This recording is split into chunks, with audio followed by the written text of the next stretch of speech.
అవుతుంది లోపల. అసలు ప్రభాస్ని ఇట్లా ఇన్ని రోజులు అవుతుంది ఇట్లా చూడకుండా. నాగ్ అశ్విన్కి దండం పెట్టాలన్న. ఫస్ట్ విజువల్స్ అయితే మన హాలీవుడ్ మూవీస్ అయితే ఎలా ఉన్నాయో ఆ రేంజ్లో ఉన్నాయి. ఇది ఒక హాలీవుడ్కి బ్రేక్ అయ్యే సినిమా. ప్రతి తెలుగు ఫిలిం హాలీవుడ్కి వెళ్తలేదు అంటున్నారు, కానీ ఈ మూవీ పక్క హాలీవుడ్కి వెళ్ళి హాలీవుడ్ రేంజ్లో ఉంది మూవీ విజువల్స్ అయితే. కమల్ హాసన్ క్యారెక్టర్ అయితే యస్కిన్ ఇది బాగా చాలా వండర్ఫుల్గా చూపించాడు. అండ్ అమితాబ్ బచ్చన్ క్యారెక్టర్ కూడా బాగుంది. అశ్వథమ క్యారెక్టర్ ఇంటర్వెల్లో అయితే గూస్ బంప్స్ వచ్చినాయి.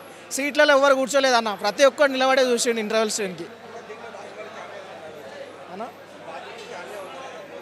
ఇంకా ఫస్ట్ హాఫ్లో అయితే రాలేదు, మేబీ సెకండ్ హాఫ్లో ఉండొచ్చు అని ఎక్స్పెక్ట్ చేస్తుంది. ఉన్నారన్న. అది స్పాయిలర్ చేస్తే వేరే ఫ్యాన్స్కి కూడా అంత ఎనర్జీ రాదు. థియేటర్లో ఎక్స్పీరియన్స్ బాగుంటుంది.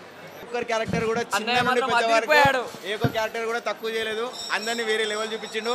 థ్యాంక్స్ డైరెక్టర్ గారికి, ప్రొడ్యూసర్ గారికి అందరికీ థ్యాంక్స్ చెప్పుకుంటున్నాం. ప్రభాస్ అన్న అయితే వేరే లెవెల్ చూపించేసారు. విజువల్ సూపర్ అన్న. ఏ ఒక్క విజువల్ కూడా ఎక్కడ కూడా సినిమా స్లో ఉంది అనిపించలేదు, ఎక్కడ కూడా సినిమా ఫ్లాప్ అయింది అనిపించలేదు.